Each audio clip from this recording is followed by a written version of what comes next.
जो नीचे वर्ग के जो लोग हैं, जो अंत्योदय की कल्पना गांधी ने की थी, वो अंत्योदय के लिए जो अंतिम पंक्ति में रहने वाले लोग हैं, उनके उत्थान के लिए जीवन का आप समर्पण कर दें। अगर जेपी के प्रति आस्था रखते तो हम लोग ऐसा ही सोचते हैं कि जो नीचे वर्ग के लोग हैं, जो समाज के दबे कुचले लोग हैं, उनकी आवाज़ बने और उनकी आवाज़ को जन जन तक पहुंचाने का प्रयास करें।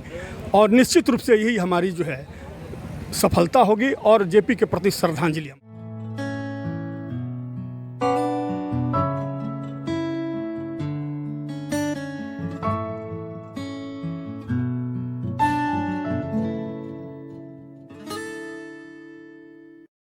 लोक नायक जयप्रकाश अमर रहे, अमर रहे। अमर रहे। भारत माता की भारत माता की। आप देख रहे हैं शेरघाटी आजकल और मैं हूं इमरान अली। आज मैं ये जहां खड़ा हूं, ये जेपी प्रतिमा है, जयप्रकाश नारायण, लोक नायक जयप्रकाश नारायण की प्रतिमा है। और ये 2002 में इसकी स्थापना हुई थी और शेरघाटी के वरिष्ठ साहित्यकार और जेपी सेनानी और शिक्षाविद पंडित नर्मदेश्वर पाठक के हाथों इस मूर्ति का अनावरण हुआ था। और तब से लगातार यहाँ पर समाज सेवी और पत्रकार अजय श्रीवास्तव जी के प्रयासों से हर बार यहाँ पर जयप्रकाश नारायण जी की पुण्यतिथि पर यहाँ पर लोग एकत्रित होते हैं, सामाजिक लोग एकत्रित होते हैं, माल्यार्पण किया जाता है। और अब जो ये जगह है, पहले ये जगह जहाँ पे मैं खड़ा हूँ, ये जगह पहले डाक बंगला रोड या डाक बंगला मोड़ से या ट्रेनिंग स्कूल मोड़ से जाना जाता था। लेकिन हाल के दिनों में, मतलब पिछले 2002 के बाद से ये पूरा इलाका जो है वो जेपी चौक से ही जाना लगा है। लोग अब इसे जेपी चौक से नाम से जानते हैं। तो ये उनके प्रति जिन लोगों ने ये प्रयास किया था, तो जयप्रकाश नारायण के प्रति ये श्रद्धांजलि है। और आज भी लोग मानते हैं कि वर्तमान जो राजनीतिक स्थिति है उसमें जयप्रकाश नारायण जी के आदर्शों को, उनके प्रयासों को, उनके संघर्षों पर चलने की ज़रूरत है। ये 1902 में इनका जन्म हुआ था और 2002 में हम लोगों ने जन सहयोग से ये प्रतिमा को स्थापित किया था। उस समय तत्कालीन एसडीओ हमारे बाबूराम मुर्मू साहब थे, जयंत बाबू नगर के अध्यक्ष थे, और पासवान जी राम लखन पासवान जी उसमें उपाध्यक्ष थे। ये जन सहयोग से इतना बड़ा कार्यक्रम हुआ था और हमारे भी मन में ये इच्छा थी। उस समय लोगों ने संयोजक बनाया था इस कार्यक्रम के लिए कि जब जेपी की जन्म शताब्दी मनाई जाएगी, उस समय जेपी की प्रतिमा हम लोग रखेंगे। तो हम लोगों ने पूछा था बाबूराम मुर्मू साहब से, ये फाउंडेशन पूर्व से था, तो हमने पूछा कि ये फाउंडेशन जो दिया हुआ है तो वो किस तरह का है। तो उन्होंने बताया कि जेपी के लिए ही एक पूर्व में हमारे एसडीओ हुआ करते थे, उन्होंने बनाया था जेपी पार्क के नाम पर, और जेपी के लिए ही कि प्रतिमा किसी समय में रखी जाएगी, तो फाउंडेशन जो दिया गया था। तो हमने कहा कि ये तो शताब्दी वर्ष है, 2002 में हमने आग्रह किया, तो क्यों नहीं इसी वर्ष इनकी प्रतिमा रखी जाए। पूरा नगर के लोगों ने सहयोग किया और सारे लोगों ने मिल करके जन सहयोग से ये प्रतिमा यहाँ स्थापित की गई थी। और ये कार्यक्रम उस समय भव्य हुआ था। सुबह प्रभात फेरी से लेकर के प्रार्थना सभा की गई थी, उसके बाद मूर्ति का अनावरण हुआ।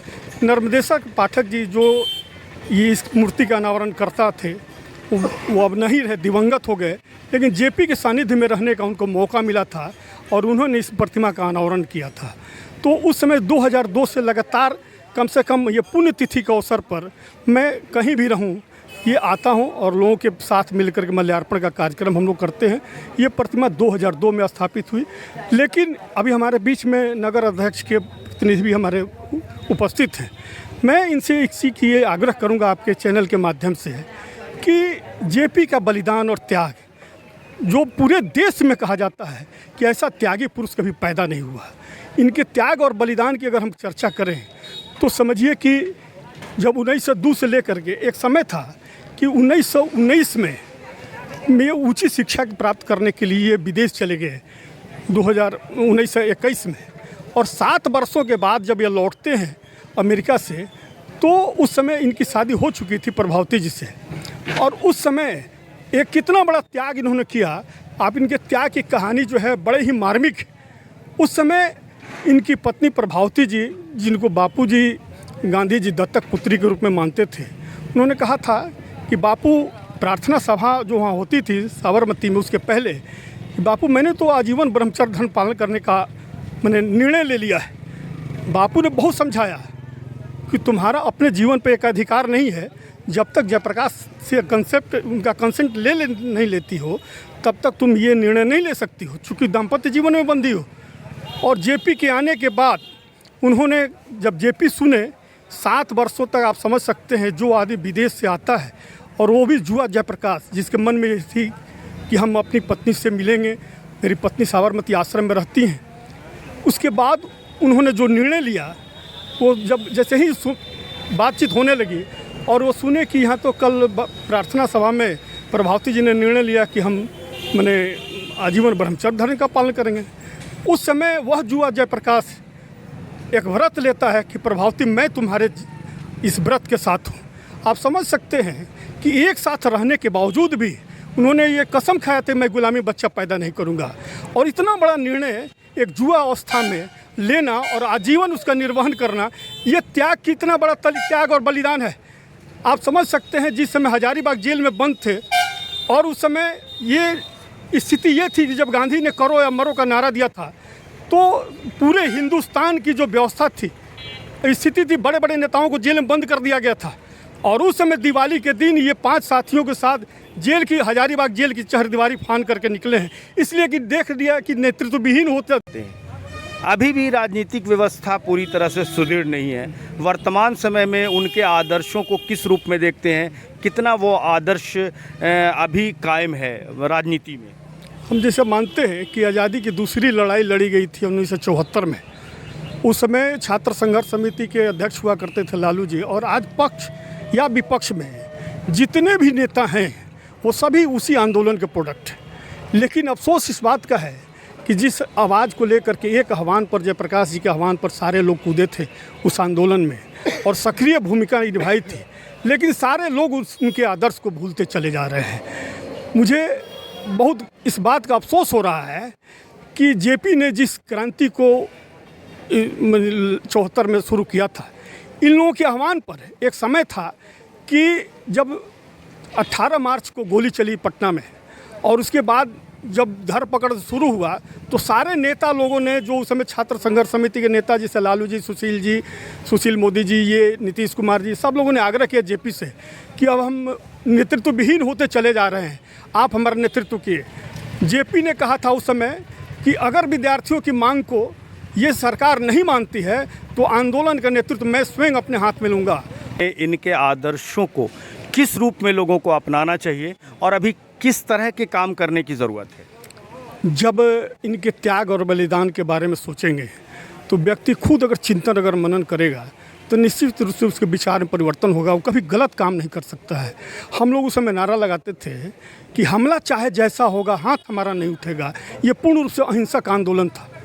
और आज स्थिति ये है कि बात बात में और सरकार को झुकना पड़ा था इनके आह्वान पर, चूँकि जो हमारा नेतृत्व करता था वो समझिए कि विश्व के पटल पर एक महान समाजवादी नेता के रूप में था, सर्वोदय नेता के रूप में थे।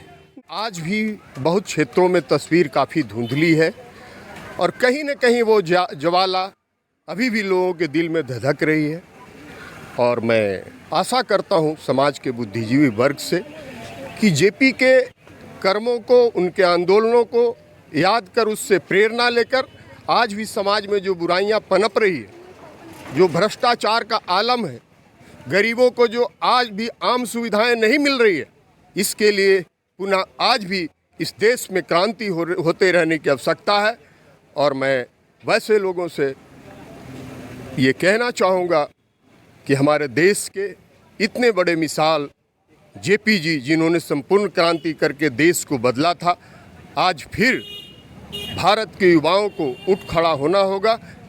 अपने यहाँ जहाँ भी सामाजिक बुराई दिखे उसके लिए हम आवाज़ शांति से ज़रूर उठाएंगे। हम हिंसा पर न उतरेंगे, लेकिन हम आंदोलन करेंगे। जब हम होश संभाले थे और जब इनके जीवन के बारे में पढ़े थे तो हमें जो ज्ञात हुआ कि जयप्रकाश जी के नेतृत्व में पूरा देश एकत्र हो गया था छात्रों के मांग को लेके।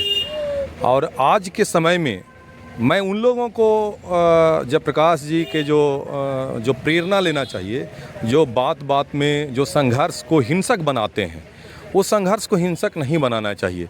जिस तरह की भी मांग हो शांतिपूर्वक ढंग से सरकार से मानने के लिए हम लोग सत्याग्रह करें और लोकनारायण जयप्रकाश जी के मार्गों पर चलकर हम लोग अपनी मांग को मनवाना चाहते हैं, मांगने का प्रयास करें। यही सच्ची श्रद्धांजलि होगी उनके प्रति।